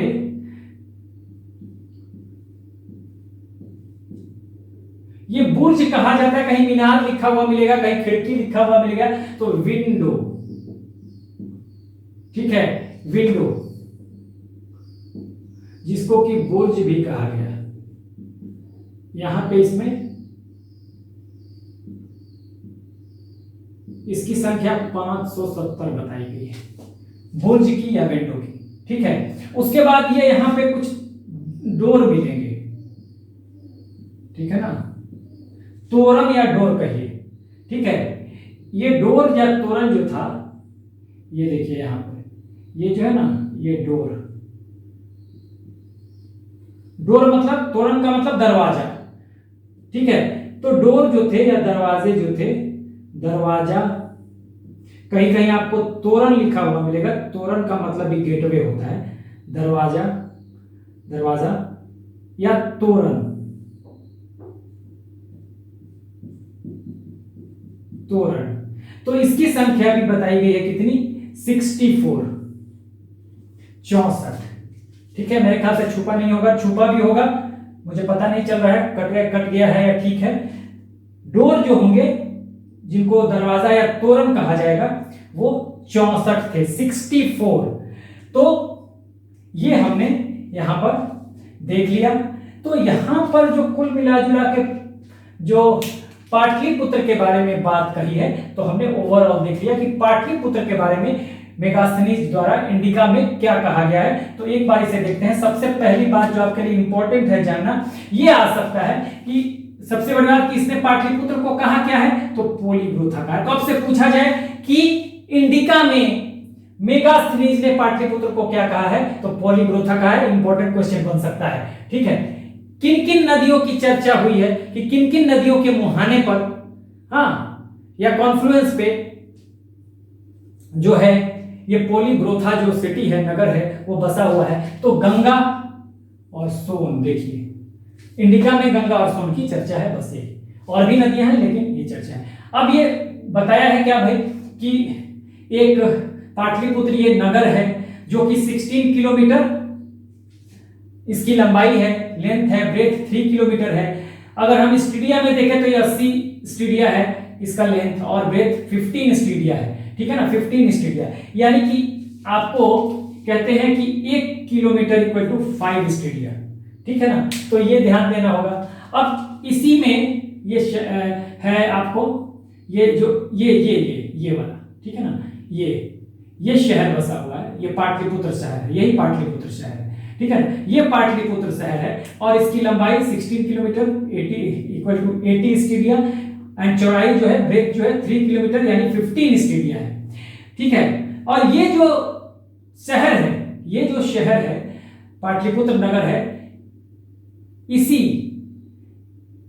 ये चारों तरफ से एक खाई से ये शहर घिरा हुआ है, एक खाई बनाया गया है जिसकी चौड़ाई, ये देखिए यहां से ये जो चौड़ाई है, ये जो खाई की चौड़ाई, यहां से यहां तक की ये जो चौड़ाई होगी, ये खाई है, ये यहां से यहां तक ये खाई बनी हुई है। तो ये चौड़ाई जो है वो 185 मीटर है, और जो गहराई है, डेप्थ जो है, ठीक है, वो गहराई जो है 30 हाथ का है, ठीक है ना, 30 हाथ यानी 30 हाथ के बारे में कहा गया, 30 हैंड, 30 हाथ के बराबर, यानी कोई जाएगा तो इसमें गिर जाएगा। ये शहर, ठीक है, पाटलिपुत्र बसा हुआ है। इसी पाटलिपुत्र के अंदर कुम्हरार है, और इसी कुम्हरार में राजा प्रसाद है। देखिए यहाँ पे कुम्हरार भी दिया हुआ है। ये पूरा पाटलिपुत्र है, यही पाटलिपुत्र है, ठीक है ना, ये पूरा पाटलिपुत्र है। यहाँ पे आप लिख लीजिए पाटलिपुत्र, ठीक है, ये पाटलिपुत्र है। पाटलिपुत्र पूरा नगर जो है ये घिरा हुआ है किससे, एक खाई से। इसकी चौड़ाई और गहराई यहाँ पर दे दी गई है 185 मीटर एंड 30 हैंड, 30 हाथ। अब ये जो पाटलिपुत्र शहर है, हाँ, इस पाटलिपुत्र शहर के भीतर जो एक महल है, ठीक है, एक महल है जो कि कुम्हरार में है, महल कुम्हरार में है, ठीक है। पाटलिपुत्र शहर के भीतर एक महल है, यानी राजा प्रसाद है। महल को कहते थे राजा प्रसाद, ठीक है ना, महल को कहते थे राजा प्रसाद। तो ये महल जो है पाटलिपुत्र के अंदर है, ये पूरा पाटलिपुत्र है। इस पाटलिपुत्र के अंदर एक शहर है, कौन सा? कुम्हरार। इसी कुम्हरार में ये राजा प्रसाद है, मैंने दे दिया कुम्हरार में। कहां पे? कुम्हरार में। ध्यान दीजिएगा, राजा प्रसाद का लोकेशन पाटलिपुत्र के अंदर कहां है? कुम्हरार में। राजा प्रसाद जो महल है वो पाटलिपुत्र के अंदर कौन से स्थान पे है? तो पाटलिपुत्र ये पूरा है, ध्यान दीजिएगा, ये पूरा पाटलिपुत्र है। उसके इसी पाटलिपुत्र में एक स्थान है कुम्हरार, उसी कुम्हरार में ये राजा प्रसाद है, महल है, ठीक है। तो ये बात कही गई है, कुम्हरार में है। और ये जो राजा प्रसाद स्पूनर ने कहा है कि उडेन का है, किसने कहा? स्पूनर ने कहा है। अब ये जो राजा प्रसाद है, मैंने बता दिया कि ये जो शहर है ये राजा प्रसाद है कुम्हरार में, और ये पूरा शहर है पाटलिपुत्र, ठीक है। ये पूरा शहर पाटलिपुत्र है। पाटलिपुत्र शहर खाई से घिरा हुआ है, चौड़ाई इतनी है और गहराई इतनी है, एक खाई है यहाँ पर। उसके बाद एक चार दीवारी भी है पूरा, इसके बाद ये खाई के बाद एक चार दीवारी है। पूरा नगर जो है खाई के बाद चार दीवारी से घिरा हुआ है, ठीक है। इस चार दीवारी को, हाँ, इसी चार दीवारी को कहां पे है? फोर वॉल्स, ये फोर वॉल्स दिया हुआ है, ये फोर वॉल्स यानी चार दीवारी है। इसी के बीच का जो क्षेत्र है इसको बुलंदी बाग कहा जा रहा है, ठीक है, इसको बुलंदी बाग कहा जा रहा है। इसमें खिड़कियां भी हैं 570, जिसको बुर्ज कहा जा रहा है, कहीं कहीं इसी बुर्ज को मीनार भी कहा गया है, ठीक है। तो 570 उनकी संख्या है। और उसके बाद इसमें दरवाजे, ऑब्वियस है, अगर ये यहाँ पे दीवारों से घिरा हुआ है तो आने जाने के लिए दरवाजे बने होंगे। तो ये जो डोर है, जिनको तोरण कहा जा रहा है या दरवाजा कहा जा रहा है, इनकी संख्या 64 है, ठीक है ना। तो आपके लिए महत्वपूर्ण बातें होंगी। दूसरी महत्वपूर्ण बात बहुत महत्वपूर्ण है कि राजा प्रसाद या महल जो है, ये कहा है मेगास्थनीज ने कि जो ईरान में उस समय सूसा और एक बतना थे, और वहां जो महल थे वो अपने आप में बहुत विशाल थे, वो अपने आप में बहुत खूबसूरत थे, वो अपने आप में बहुत भव्य थे। लेकिन पाटलिपुत्र का ये राजा प्रसाद, पाटलिपुत्र का ये पैलेस, पाटलिपुत्र का ये महल उनसे भी भव्य है, उनसे भी विशाल है, उनसे भी खूबसूरत है। यानी इसके हिसाब से वेस्ट एशिया में सबसे खूबसूरत राजा प्रसाद या पैलेस जो था ये पाटलिपुत्र का था, जो पाटलिपुत्र नगर के कुम्हरार में था, ठीक है। तो ये आपको ध्यान रखना है। देखिए, जब ये मेगास्थनीज भारत आया था तो ईरान से होके आया था, समझ लीजिए, इसलिए ईरान की वो अच्छी खासी जानकारी रखता था। कहां से होके आया था? वो ईरान होता हुआ आया था भारत में, तो ईरान की भी वो अच्छी खासी जानकारी रखता था। और ईरान के शहरों को उसने, वहां के महलों को, शहरों को उसने भली भांति देखा था, ठीक है ना। तो इसलिए उसने ये बात कही। तो मेरे ख्याल से पाटलिपुत्र के बारे में आपको इंडिका में जो कहा गया वो सारी बातें हमने यहां देख ली। अब कुछ और चीजें देखते हैं और आगे बढ़ते हैं, ठीक है।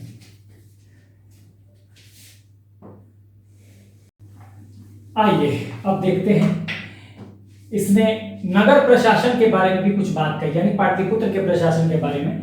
तो इसने एडमिनिस्ट्रेशन के बारे में, नगर प्रशासन, city administration, city administration, administration मतलब एडमिन लिखा है मैंने, प्रशासन, नगर प्रशासन,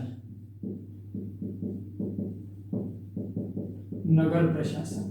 तो नगर प्रशासन के बारे में इसने कहा है कि नगर का प्रशासन जो था वो 6 कमेटियों के द्वारा होता था। कमेटी का मतलब समितियों के द्वारा। 6 कमेटीज थी जिसमें 30 मेंबर्स थे, 30 मेंबर्स थे, 30 मेंबर्स थे।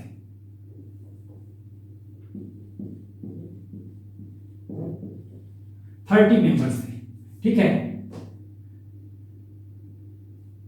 अगर 30 मेंबर है, 6 कमेटी है, तो ईच कमेटी के पास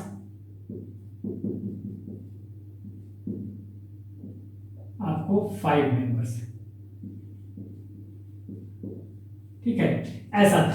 पाटलिपुत्र के सिटी एडमिनिस्ट्रेशन, नगर प्रशासन यानी पाटलिपुत्र के प्रशासन के बारे में बता रहा है कि 6 कमिटीज थी जो कि प्रशासन देखती थी नगर का, पाटलिपुत्र का, और जिसमें 6 कमिटीज में कुल 30 मेंबर होते थे। हाँ, मेंबरों की संख्या 30 होती थी, सदस्यों की संख्या 30 होती थी, यानी हर कमेटी में 5 मेंबर होते थे। ठीक है, ऐसा बनाया गया था कि हर कमेटी में 5 मेंबर होंगे। और इसमें देखिए अलग अलग कमेटी थी जो अलग अलग डिपार्टमेंट देखती थी, जैसे कि इंडस्ट्री को कोई और एक कमेटी देखेगी, दूसरी कमेटी जो है वो फॉरेनर्स से रिलेटेड जो मैटर होगा, विदेशियों से संबंधित जो मैटर होगा उसको देखेंगी। वैसे ही आपको सेंसस या डेथ एंड बर्थ से रिलेटेड जो डेटा होगा उसके लिए अलग कमेटी होगी। इसी में इसकी चर्चा देखिए है तो बहुत डिटेल, इसकी चर्चा आपको जब हम आगे प्रशासन पढ़ेंगे तो सारा डिटेल में होने वाला है। तो ये वहां की बात कर रहा है। तो सिटी एडमिनिस्ट्रेशन में 6 कमेटी और 30 मेंबर्स की बात ये कर रहा है, हर कमेटी में 5 मेंबर है। वैसे ही इसने आपको सिटी एडमिनिस्ट्रेशन के बाद इसने डिफेंस की भी बात की है। ठीक है, डिफेंस, हाँ, तो डिफेंस में भी इसने कहा है 6 कमेटी, सेम बात कही है। ठीक है ना, सेम बात कही है। डिफेंस में भी इसने कहा 6 कमिटीज और 6 कमिटीज में आपको 30 मेंबर्स हैं और ईच कमिटी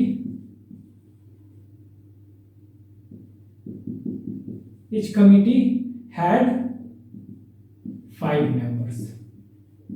ठीक है, ये बात हो गई। इस कमेटी में भी अलग अलग डिपार्टमेंट था। जैसे एक कमेटी, अब डिफेंस में जो डिपार्टमेंट होगा ना, तो देखिए ये कमेटी जो 6 कमेटी थी तो अलग अलग चीजों को देखती है। एक कमेटी देखेगी आर्मी को जो कि पैदल सेना है, एक कमेटी देखेगी आपको कैवलरी को यानी जो अश्व सेना है,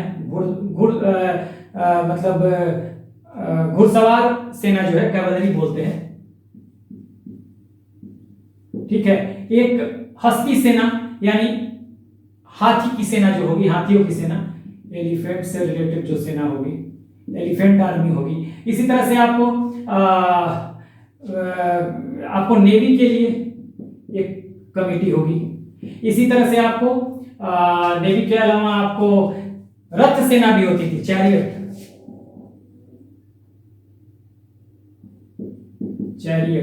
इसके बाद ट्रांसपोर्ट के लिए भी एक विभाग था, एक कमेटी थी। इस तरह से अलग अलग विभाग को देखिए 6 विभाग। आर्मी यानी पैदल सेना जो होगा, कैवलरी पैदल सेना में आर्मी के लिए, पूरे आर्मी के लिए एक अलग होगा। फिर कैवलरी के लिए, उसमें आर्मी मतलब जो आर्मी के लिए जो पैदल सेना होंगी एक तरह से, कैवलरी जो घोड़े वाली सेना जो होती है, कैवलरी बोलते हैं, घुड़सवार जिस पे रहते हैं, जो घुड़सवार सेना होती है। उसके बाद हाथियों की सेना, नौका भी होती थी, नेवी सेना। हाँ, नेवी भी तो होता है ना। हाँ, नेवी जो आपको पानी में जहाज वहाज चलते हैं। ठीक है, तो अच्छी खासी नेवी भी थी। ठीक है ना, इनके पास नेवी भी अच्छी खासी थी। नौसेना जिसको बोलते हैं, नौसेना, थल सेना, नौसेना। हाँ, आजकल एयरफोर्स भी है, उस समय एयरफोर्स नहीं था। चैरियट मतलब रथ सेना भी होती थी। हाँ, और ट्रांसपोर्ट, सेना को ट्रांसपोर्ट, यातायात का मतलब सेना को कुछ सामान पहुंचाना है, रसद पहुंचाना है, ठीक है, हथियार पहुंचाने हैं, कुछ और एनफोर्समेंट अगर सेना को करना है तो उसके लिए एक अलग डिपार्टमेंट होता था, एक अलग कमेटी होती थी। तो देखिए उसमें सारा आर्मी, इसी तरह से यहाँ भी था। ठीक है, आर्मी, कैवलरी, एलिफेंट, नेवी, नौसेना के लिए अलग, रथ सेना के लिए अलग, या अगर सैनिकों को कुछ सामान, रसद या कुछ पहुंचाना है, विपन्स पहुंचाना है तो उसके लिए अलग, हाथी सेना के लिए अलग, घुड़ सेना के लिए, हाँ मतलब घोड़े वाली सेना के लिए अलग, हाँ घुड़सवारों के लिए अलग, और जो सेना में घुड़सवार हैं उनके लिए अलग, और जो पैदल चलने वाले हैं तो सबके लिए अलग अलग, नौसेना के लिए अलग। तो ये अलग अलग कमिटीज हैं, और ये कमिटीज 6 कमिटीज थी जिसमें कुल 30 मेंबर थे और हर कमेटी में 5 मेंबर्स थे। ये बताया है। आगे तो हम एडमिनिस्ट्रेशन और प्रशासन पढ़ेंगे तो वहां पे इसको देखेंगे फिर से। ठीक है, तो ये मेगास्थनीज ने बताया। इसके अलावा देखिए मेगास्थनीज ने कुछ और चर्चा की है। मेगास्थनीज ने उत्तरापथ मार्ग की भी चर्चा की है। इसने सिटी एडमिनिस्ट्रेशन के बारे में बताया है, डिफेंस के बारे में बताया है। इसने उत्तरापथ की चर्चा की है, मार्ग है उत्तरापथ, ठीक है, उत्तरापथ की चर्चा की है। गोल्ड माइंस यहाँ है, उसकी चर्चा की है, गोल्ड माइंस की चर्चा की है, सोने की खान की चर्चा की है, ठीक है ना। और रेवेन्यू रेट, देखिए रेवेन्यू रेट की भी चर्चा की है। रेवेन्यू, इसने बताया है कि रेवेन्यू यानी कि राजस्व, टोटल प्रोड्यूस का 1/4 था, ठीक है, यानी 1/4 रेवेन्यू की बात इसने कही है, ठीक है। जबकि देखिए चाणक्य कहेगा 1/6, यही चाणक्य कहेगा इसको 1/6। इसने रेवेन्यू या राजस्व की बात 1/4 कही है कि 1/4 थी, हाँ, जो प्रोड्यूस होगा या कुछ और चीजों से जो रेवेन्यू लिया जाएगा, खासकर एग्रीकल्चर से और एग्रीकल्चर प्रोडक्शन से जो होगा वो 1/4 था इसने कहा, यानी 1/4 यानी 25%। लेकिन 1/6 कहेगा कौन? चाणक्य, ठीक है। तो ये बातें इंडिका में मेगास्थनीज ने कही। कुछ और कंट्रोवर्शियल बातें, कुछ और चीजें उसने कहा था कि ये सिटी एडमिनिस्ट्रेटिव डिफेंस हो गया, उसने कहा था कि चावल, राइस इंपॉर्टेंट था, बहुत इंपॉर्टेंट था राइस, चावल के बारे में उसने कहा था कि बहुत इंपॉर्टेंट था यहाँ भारतीयों के लिए, अपने खाने में लोग चावल ज्यादा पसंद करते थे। तो ये बात इसने यहाँ पे कही थी कुछ जो, हालांकि ध्यान रखिएगा स्ट्रैबो ने कहा है कि मेगास्थनीज ने जो भी कहा है उसमें कुछ भी सत्यता नहीं है। किसने कहा है? स्ट्रैबो ने कहा है। तो ठीक है, कहा है तो कहा है, लेकिन हमें तो पढ़ना है, ठीक है। तो ये बातें उत्तरापथ की चर्चा की, सिटी एडमिनिस्ट्रेशन की चर्चा की, डिफेंस की चर्चा की, उत्तरापथ मार्ग की चर्चा की है, गोल्ड माइंस की चर्चा की है, भारत में सोने की खान है, और भारत में राइस जो है बहुत इंपॉर्टेंट है। इंपॉर्टेंट नहीं तो लोग इंपोर्ट समझ लेंगे, इंपॉर्टेंट स्टेपल फूड आप कह लीजिए इसको, स्टेपल सीरियल, सीरियल मतलब अनाज, स्टेपल्स मतलब अनाज, मैंने लोग चावल और खाते होंगे ज्यादा उस समय, तो ये कह दिया उसने देखा होगा, ऐसा महसूस किया होगा, जो भी बात है, या खाते हो नहीं खाते हो उसको ऐसा लगा, कई बार होता है कि मुझे ऐसा लगा तो मैंने कर दिया, लिख दिया, तो ये उसने कह दिया।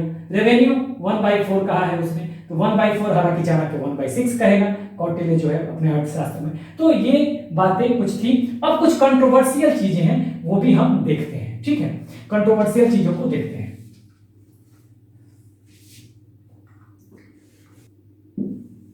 आइए अब देखते हैं कि मेगास्थनीज के किन किन बातों में कंट्रोवर्सी है, उसको कंट्रोवर्शियल माना गया, विवादित माना गया। देखिए कंट्रोवर्सी किन किन बातों से है,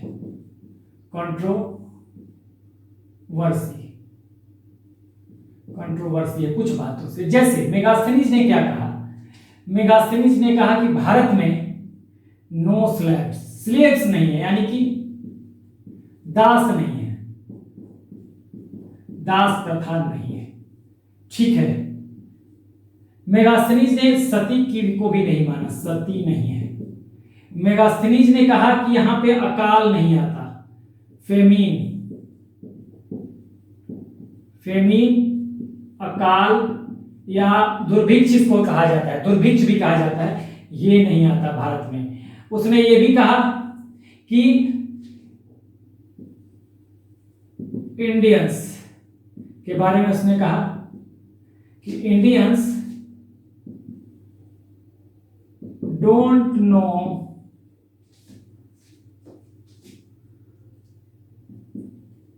द आर्ट ऑफ राइटिंग। अब देखिए यहां कहां कंट्रोवर्सी, उसने कहा कि स्लेव्स नहीं है भारत के पास।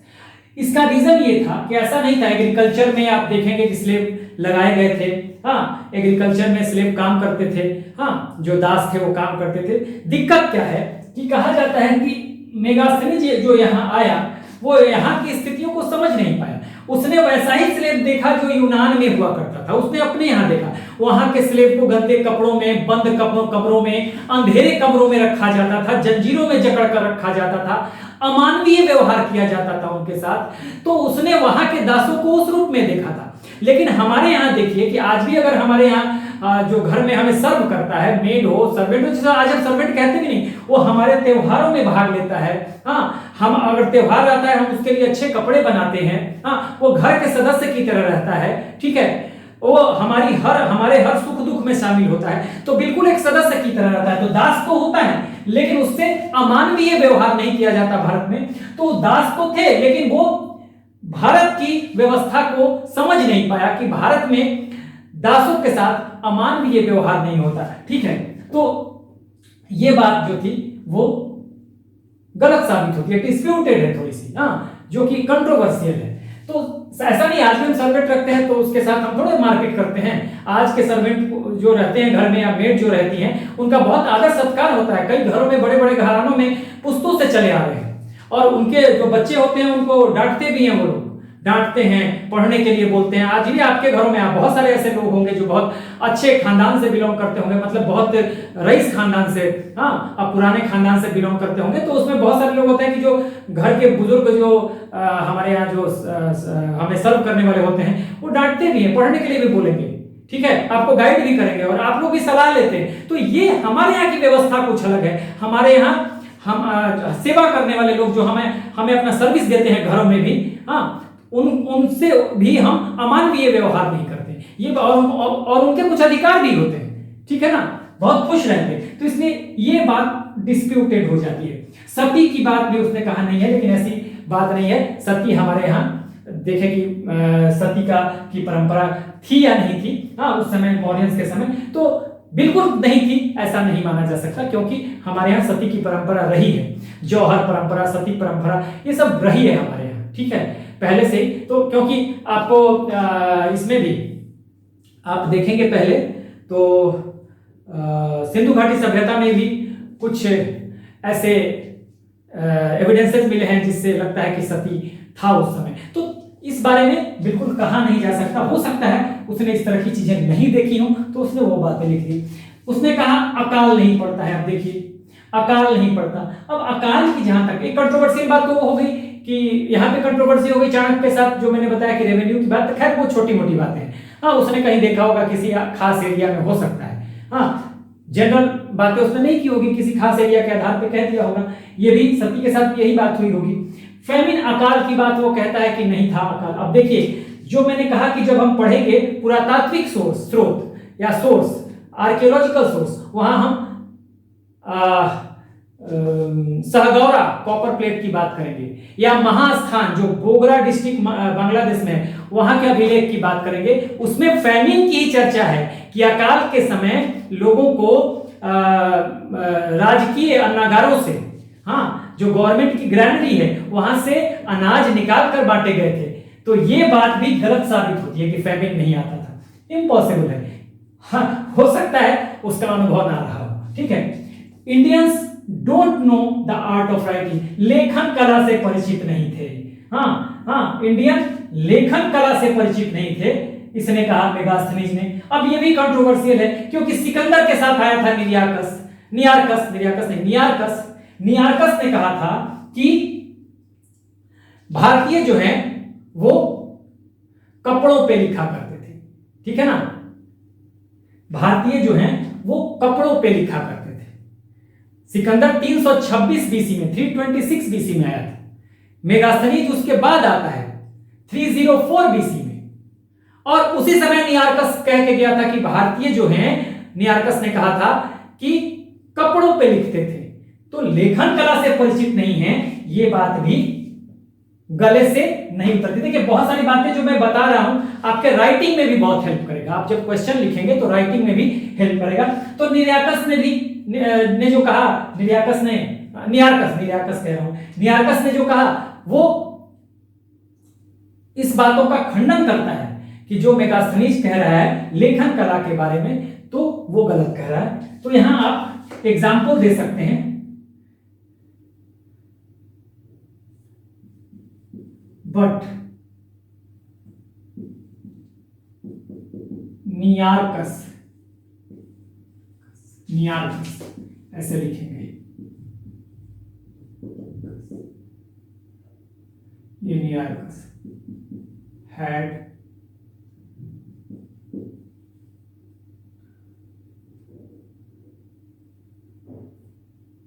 यहीं पे लिखे, बट यहां नियार्कस ने कहा था, बट नियार्कस सेड, क्या कहा था, इंडियंस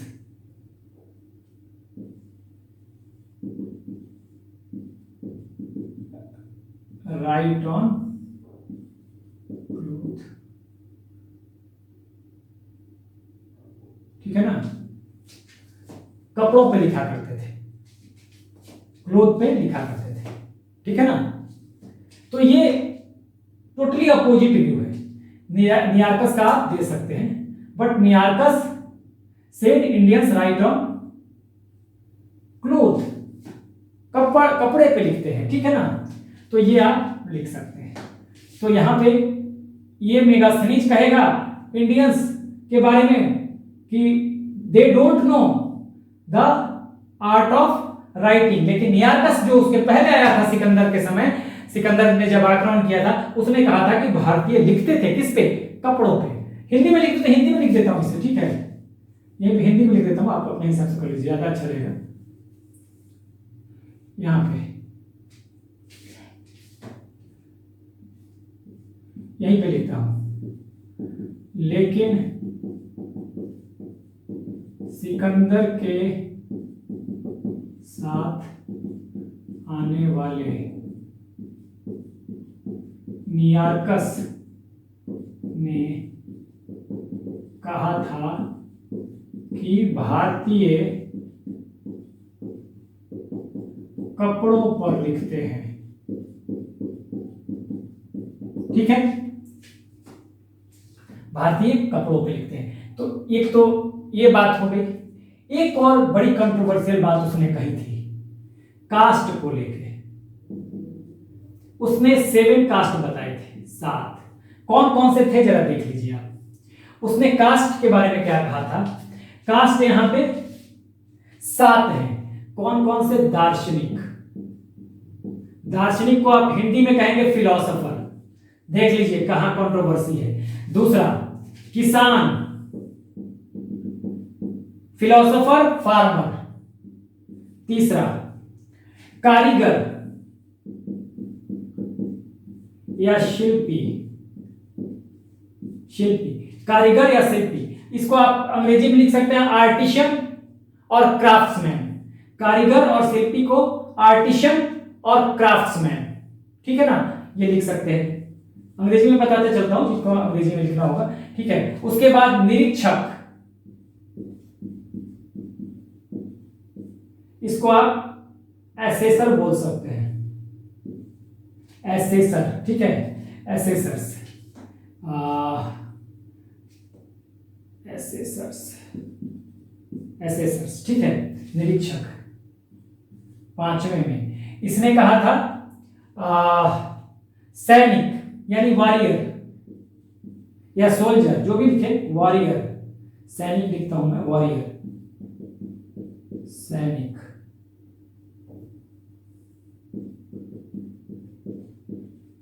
सैनिक, इसको वॉरियर कहें, सोल्जर कहें, जो भी कहें।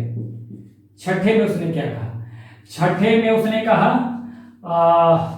सैनिक और सभासद, काउंसिलर्स,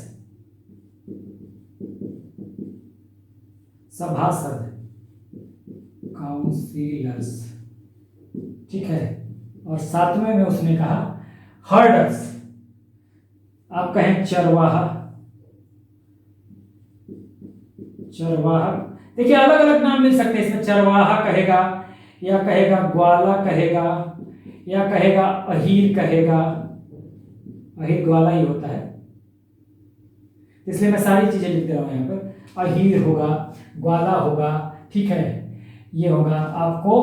और क्या हो सकता है, और आपको ये हो जाएगा शिकारी और पशुपालक जिसको कहा गया, शिकारी या पशुपालक, इसी कैटेगरी में आएगा सारा। चरवाहा या ग्वाला या अहीर या शिकारी या पशुपालक, चरवाहा को पशुपालक बता दिया ना, अहीर, ठीक है। तो ये 7 हो गए। इनको आप अंग्रेजी में कह सकते हैं, अंग्रेजी में आप इसी चीज को, आप इसको हर्डर्स कह सकते हैं, हर्डर्स, ठीक है ना, हर्डर्स, अंग्रेजी में इन्हीं को आप हर्डर कह लीजिए। देखिए दार्शनिक अंग्रेजी में कहेंगे फिलोसोफर, किसान, फार्मर, कारीगर या शिल्पी को कहेंगे, सुन लीजिए, कारीगर या शिल्पी को कहेंगे आर्टिशन या क्राफ्टमैन, निरीक्षक असेसर्स। थोड़ा बहुत नाम का डिफरेंस अलग अलग किताबों में मिल सकता है, बात यही होगी। सैनिक को आप या तो कहीं आपको सोल्जर लिखा हुआ मिलेगा, कहीं वॉरियर लिखा हुआ मिलेगा, तो सैनिक की जगह आपको हिंदी में योद्धा भी लिखा हुआ मिल सकता है। सैनिक, सभासद यानी काउंसिलर, ठीक है ना, काउंसिलर, चरवाहा, ग्वाला, अहीर, शिकारी या पशुपालक, इसको कहा जाता है हर्डर्स। आप इसको अंग्रेजी में हर्डर कह सकते हैं। देखिए हर्डर्स, ठीक है ना।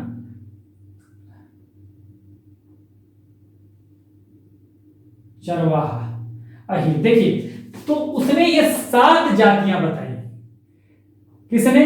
मेगास्थनीज ने। ये सारी बातें कंट्रोवर्शियल बातें जो थी ना, ये मेगास्थनीज ने कही है। अब देखिए कहीं से भी आपको लग रहा है कि ये जाति के बारे में बात कर रहा है। अगर वो वर्ण की भी बात करता तो 4 वर्ण की बात करता, ब्राह्मण, हाँ, क्षत्रिय, वैश्य और शूद्र की बात करता, वर्ण की भी बात करता। अगर कुछ जातियों की बात करता तो कुछ और बातें करता, लेकिन वो शायद हमारे यहाँ की व्यवस्था को नहीं समझ पाया। जो ऑक्यूपेशन है उसको वो क्या समझ बैठा? उसी को कास्ट समझ बैठा। तो हो सकता है कि लैंग्वेज के फर्क से, हाँ, वो दूसरे लैंग्वेज को बोलने वाला था, लैंग्वेज के फर्क से, हाँ, वो यहाँ की व्यवस्था को नहीं समझ पाया हो। लोग जो बोलते हो वो किसान को भी एक जात समझ लिया, वो दार्शनिक को भी जात समझ लिया। बिल्कुल वैसे ही जैसे उसने कहा कि स्लेव नहीं है, वहां यहाँ तो देख रहा है कि स्लेव भाई यहाँ के जो दास हैं, हाँ, घर में घुल मिल के रह रहे हैं, ठीक है ना।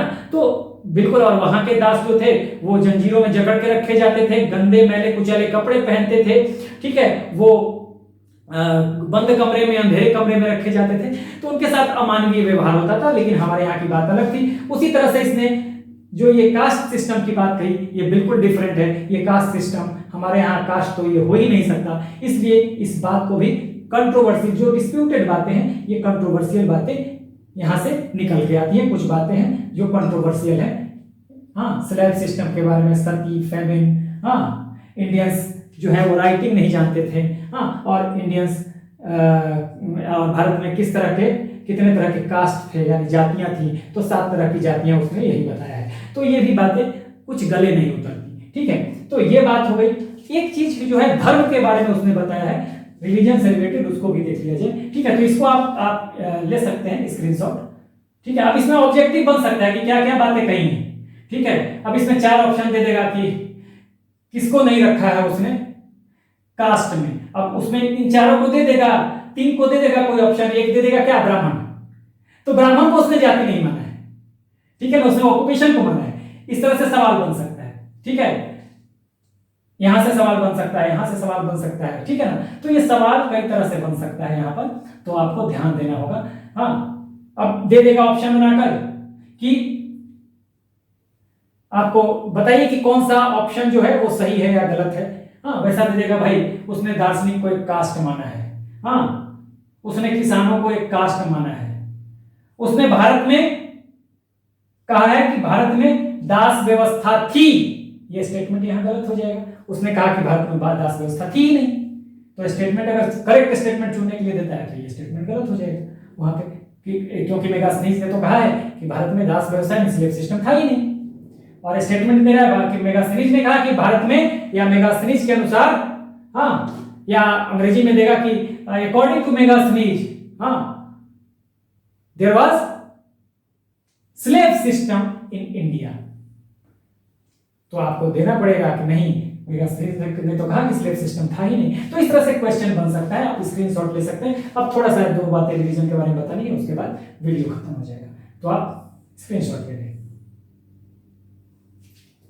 आइए यहीं पे 2 बातें और बता देता हूं मैं।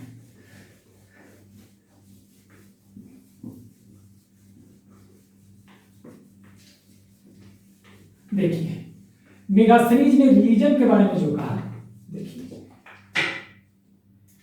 रिलीजन के बारे में मतलब इंडियन वर्शिप के बारे में उसने कहा, इंडियन वर्शिप, पूजा के बारे में क्या कहा उसने। देखिए उसने कहा कि भारतीय किसकी पूजा करते हैं, एक तो डियोनिसियस कोई देवता थे, ईरान जो वहां के ग्रीक के देवता थे, वो डियोनीसियस,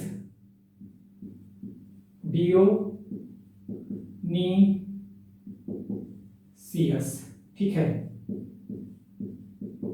डियोनीसियस।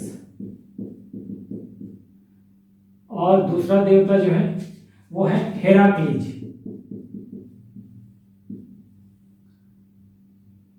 हेराक्लीज, देखिए इसमें स्पेलिंग में अंतर मिल सकता है, हेराक्लीज। तो दो देवताओं की बात की कि भारतीय इन दोनों देवताओं की पूजा करते हैं, डियोनीसियस और हेराक्लीज। तो डियोनीसियस जो है ये शिव को कहा गया है, शिव को, ठीक है। और हेराक्लीज जो है वो कृष्ण को कहा गया है, शिवा एंड कृष्ण, ठीक है ना।